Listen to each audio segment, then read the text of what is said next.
assignment operator.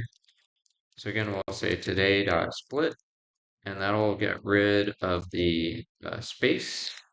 And then we want to set today equal to the first value. And then we want to split again on the dash. Oops, not a zero, on a dash.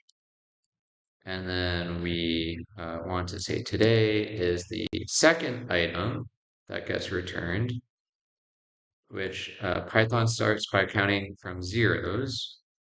And then we want to separate these with a slash.